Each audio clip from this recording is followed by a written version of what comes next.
L'histoire qui va suivre et qui résulte d'un fait réel comprime nombre d'événements et de vies en un seul récit. Cette histoire vise aussi à rendre hommage à ces braves hommes qui ont tout donné dans leur travail, mais qui ont été si peu récompensés pour leurs efforts inlassables.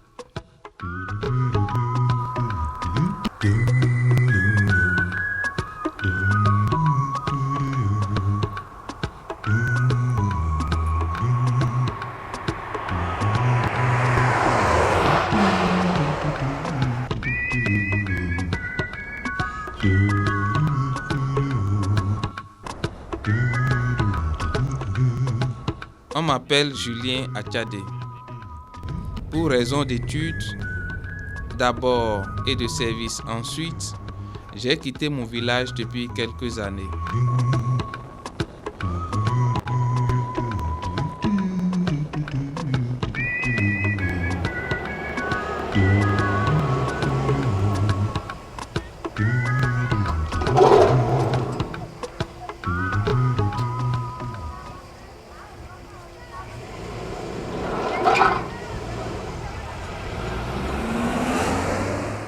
En y revenant, j'ai été frappé par le fait qu'à la maison, rien ou presque n'a changé.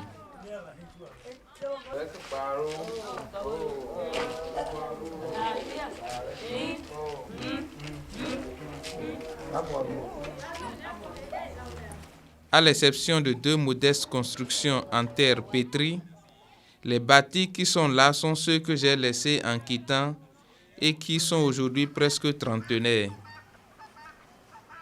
Pour des maisons en terre battue, le poids de l'âge commence d'ailleurs à se faire sentir avec des murs lézardés, des tôles qui laissent couler l'eau par endroits quand il pleut. Il y a des murs qui ne tiennent debout que parce qu'ils sont supportés par des béquilles de bois arc-boutés.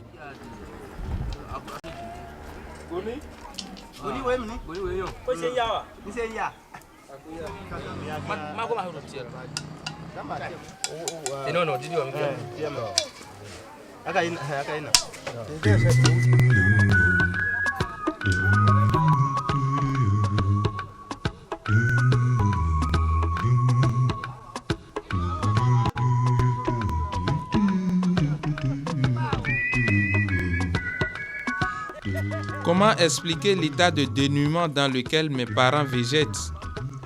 Comment expliquer que des gens travaillent et soient pauvres? Cette question s'est insidieusement arrivée dans ma tête. Et sans trop même savoir comment, elle m'a fait perdre le sommeil.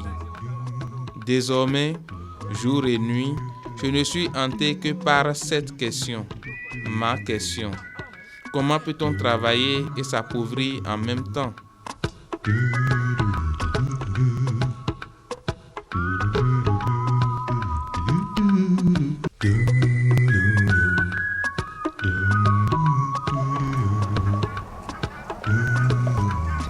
Si les jeunes d'aujourd'hui ne sont pas des exemples de travailleurs, je connais au moins un homme qui normalement peut m'aider à voir clair dans cette histoire. Il s'appelle Bibououré Sabi, alias De Gaulle, en raison de sa grande taille. Nous allons simplement l'appeler Sabi De Gaulle. Il est originaire de Kougou. Mais il vit à Tandou-Péonko, près de la frontière du Nigeria, dans la commune de Tchaourou. Il y est installé depuis plus de 30 ans en raison de vastes terres qu'il recherchait pour travailler sérieusement.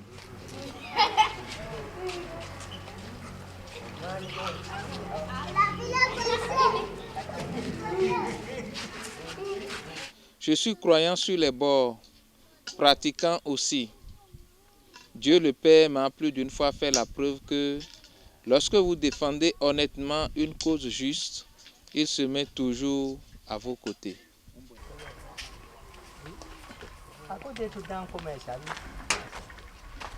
Sabi De Gaulle, attiré par je ne sais quoi, est venu au village le jour où même j'ai décidé d'aller vers lui.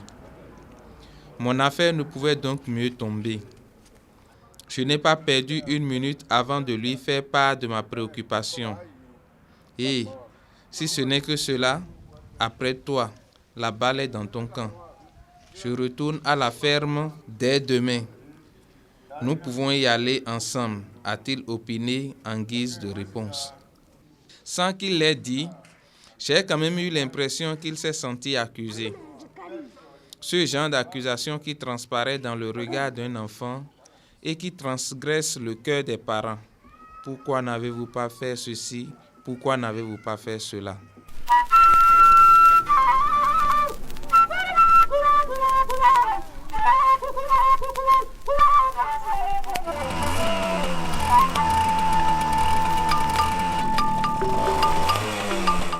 Le jour J, mon oncle a pris la route de retour suivi de moi.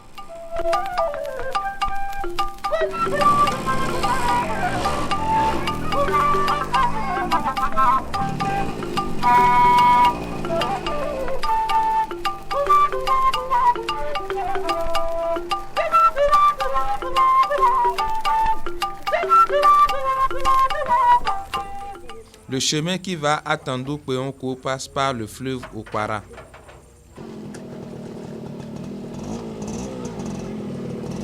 Bien qu'étant encore à une quinzaine de kilomètres de sa ferme, il a voulu m'expliquer les choses à partir de là.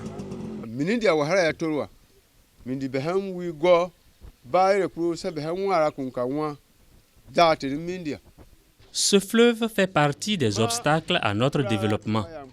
En période de crue, l'eau envahit partout ici jusqu'à la baie. Il arrive même que parfois les vagues soient si fortes au point que chaque rive devienne le terminus des voyageurs pendant quelques jours. Plus personne ne peut alors passer. Or, cette période coïncide généralement avec celle où les ignames arrivent à maturité dans nos champs. Aucun commerçant ne se hasarde à venir vers nous. Nous avons des marchandises que nous ne pouvons donc vendre sur place ni évacuer.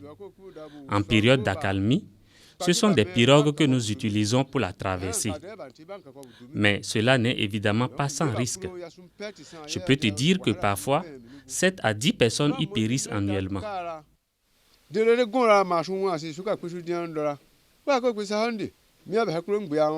Pendant que mon oncle m'entretenait, j'ai entendu des appels au secours. Des gens appellent au secours là-bas vers le fleuve, lui ai-je fait remarquer. Ce sont les clameurs des nageurs, m'a-t-il dit. Non, ce sont bien des appels au secours, ai-je insisté. C'est alors qu'il tend bien l'oreille. J'avais bien raison.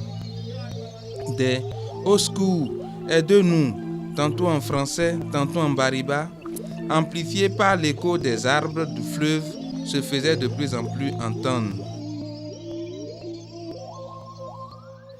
Sans se poser de questions, nous avons engagé une course-poursuite, mon oncle en tête, vers l'endroit des appels au secours. Après quelques mètres de course, je me ravise. Plus nombreux, on est plus fort. J'ai rebroussé chemin. À un jeune qui accourait, j'ai demandé de prendre la moto de mon oncle pour aller dans le village Waria à 500 mètres du fleuve pour alerter les gens et surtout les pêcheurs. L'instant d'après, les gens arrivent qui à moto, qui à pied, en courant. 3 pêcheurs tout de suite plongèrent dans les eaux. La minute suivante, ils ressortent avec le corps déjà inanimé d'un jeune. Le tout s'est joué de façon tragique en l'espace de 10 minutes. Quelle consternation!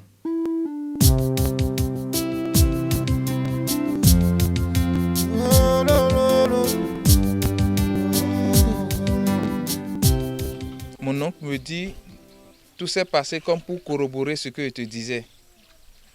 Après ce temps de stupéfaction, j'ai dû apprendre par la suite que le jeune homme de 25 ans en question était le frère cadet à ma secrétaire. J'en étais vraiment ému. Pour une première explication de mon oncle, elle a eu plutôt lieu dans un contexte bien particulier.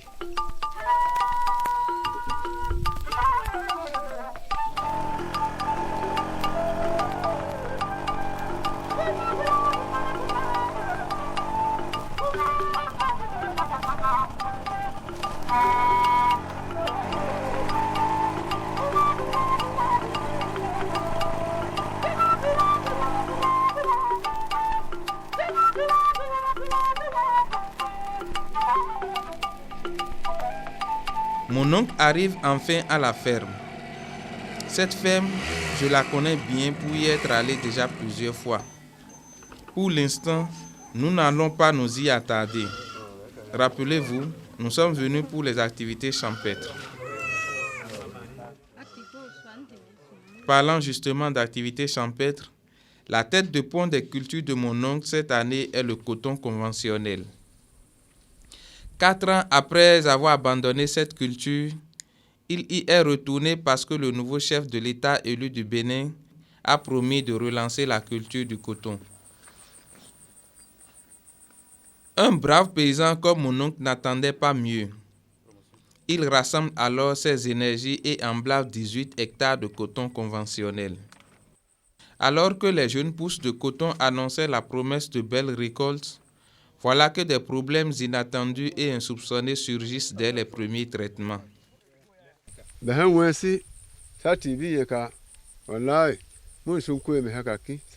Contrairement à ce à quoi je m'attendais, les parasites ont retrouvé une nouvelle vitalité avec les produits que nous leur avons administrés et qui étaient pourtant censés les tuer. Je n'en croyais pas mes yeux. J'ai d'abord pensé à un mauvais dosage fait par mes jeunes. Avec eux, j'ai repris un autre traitement. Le résultat est le même. Le temps que je me rende chez les voisins pour voir ce qui se passait à leur niveau, ils sont arrivés vers moi pour le même constat. Je croyais être le seul, leur ai-je répondu. Face à l'affolement généralisé, je suis allé voir le président de notre union des producteurs et notre encadreur à Tchaourou. Ce dernier est venu constater la situation, puis il nous a conseillé de reprendre le traitement avec d'autres produits, ce que nous avons fait. C'est bien cela qui nous a permis de vaincre un tant soit peu les parasites. Mais c'était sans compter avec d'autres problèmes. Nous avons assisté ensuite impuissants à la non-ouverture et à la chute massive des capsules des cotonniers. Or, sans cette ouverture, point de coton. Les capsules qui sont tombées dans mon champ ici peuvent remplir plusieurs camions.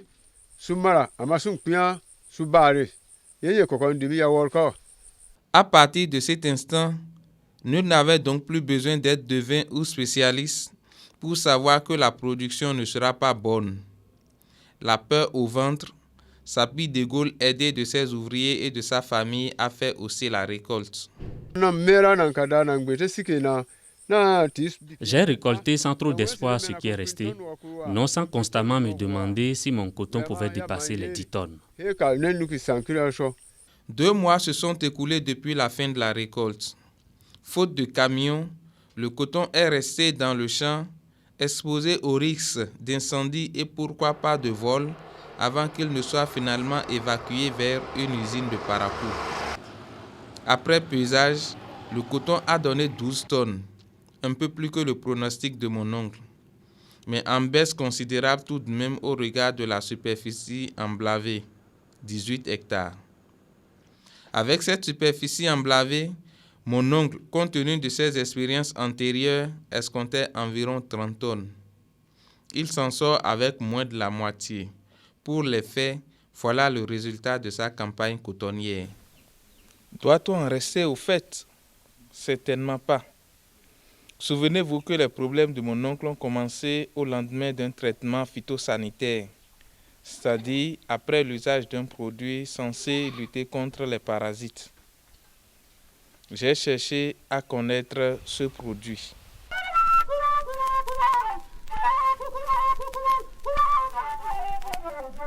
Il est loisible de remarquer que parfois, la même boîte porte 2 dates de fabrication et bien évidemment 2 dates différentes de péremption. Tout un tas de choses qui m'ont amené à fouiller. De mes recherches, il ressort que l'endosulfan qui, à l'évaluation des stocks pour le compte de la campagne 2006-2007 existait en quantité suffisante, a disparu par enchantement. Face à cette subite pénurie de l'endosulfan, un autre produit, en l'occurrence le laser, a été proposé pour le remplacer. Or, il se fait que dans l'ordre normal des choses du traitement classique phytosanitaire, ces 2 produits s'utilisent à des moments différents du cycle de coton. L'endosulfan pour les 2 premiers traitements et le laser pour le 4e traitement. L'un ne peut donc se substituer à l'autre. Quelques agents techniques de l'État, pour des raisons qui leur sont propres, l'ont fait faire aux paysans. Et le résultat ne s'est pas fait attendre. Il s'appelle l'Hélicoverpa armigera. Le ravageur le plus redoutable du coton a trouvé plus qu'un terrain favorable pour proliférer. Il a infesté à une échelle exponentielle les champs des paysans, ne leur donnant même pas l'occasion de pouvoir crier leur douleur, tellement celle-ci était vive.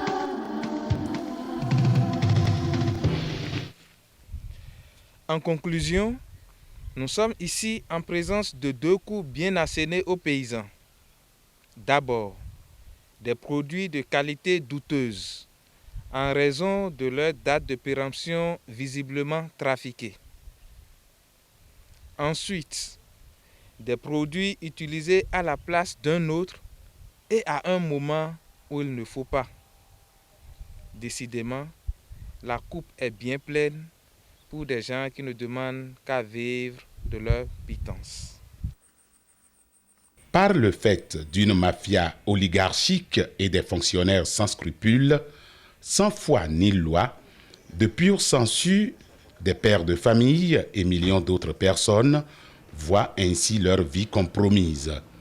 Le gouvernement l'a si bien compris qu'en la séance du Conseil des ministres de 12 février 2007, il a promis de sévir à l'endroit de ses agents indélicats.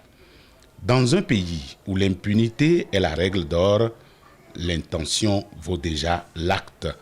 Et nous n'en dirons pas plus.